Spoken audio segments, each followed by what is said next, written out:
an ongoing murder investigation with several crime scenes over quite a large area and a manhunt going on at the same time.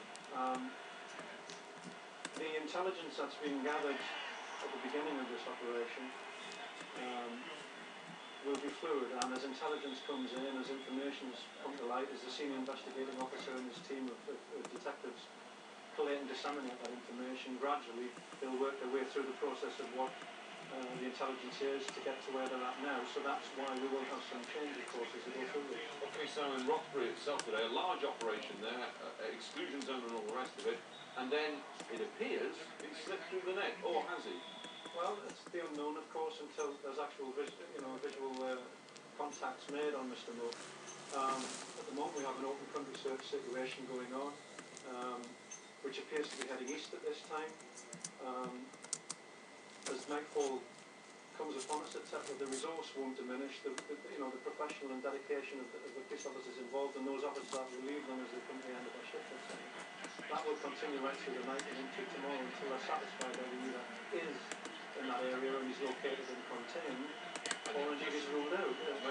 During the night, technical equipment, which the force I know has, like helicopter-mounted thermal imagery, becomes crucial. Yes, and other night sight vision and other intelligence capability, etc., and a lot of technical support as well, to make sure that the public are kept safe, and the armed and the unarmed officers are also safe as we go on this moment.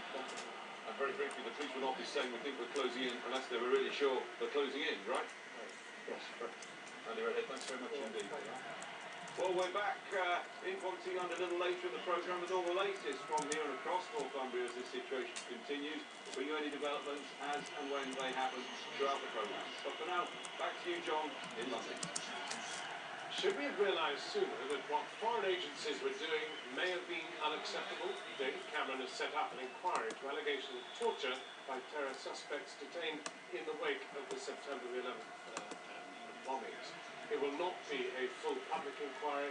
It will have access to all relevant government documents. The Prime Minister said that the inquiry could not start until all ongoing legal cases were finished. Not clear tonight how soon that will be. Our political editor Gary Gibbon has this report. Both coalition partners have long called for an inquiry into claims by UK resident Binyam Mohammed that British security agents were aware of his torture by foreign interrogators. Today, the Prime Minister announced an inquiry into his case and around a dozen others, if the former detainees stop their legal cases against the government. Our services are paralysed by paperwork as they try and defend themselves in lengthy court cases with uncertain rules.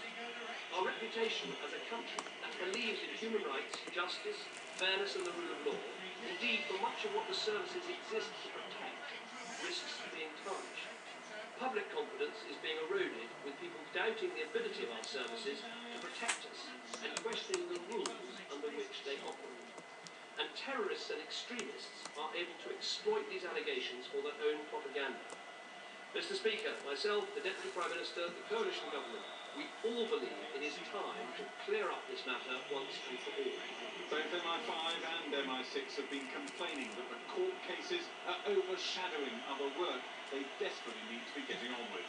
They have up to 30 operatives tied up, going through paperwork, up to 150,000 documents, in order to defend the intelligence service's reputation in court. MI6 has also been complaining for the instance that Americans are extremely unhappy about intelligence they lent to MI6 being paraded in court. MI6's message to the politicians: it can't go on like this. The inquiry would be headed by the current Intelligence Services Commissioner, but he's been reviewing intelligence services for 4 years, and lawyers for the detainees worry he's too close to the services.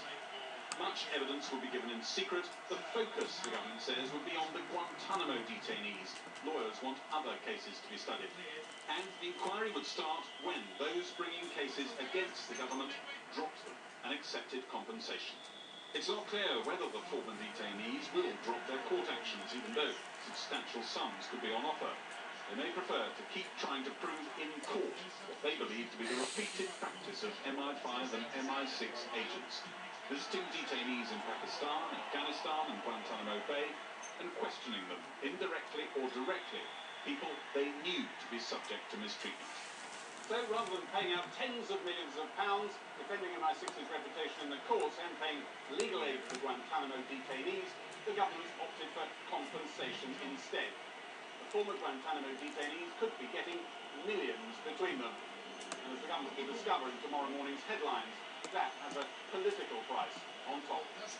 Gary Gibbon, Channel 4 News, at MI6 in Central London. Just before we came on air, I spoke to the Deputy Prime Minister Nick Clegg and began by asking him whether he got the inquiry he wanted. Yes, we wanted an independent inquiry. This is a judge-led inquiry. It has access to all the necessary documents. Officials from the security services and elsewhere in government will cooperate with it so that we can get to the bottom of what are some very serious allegations which have been really overshadowing things for some time now. And I think it's a real break with the past that we have announced this inquiry at this time. You have British troops in foreign fields at war, and you have an independent inquiry into whether the intelligence services behind them have been in any way complicit in torture.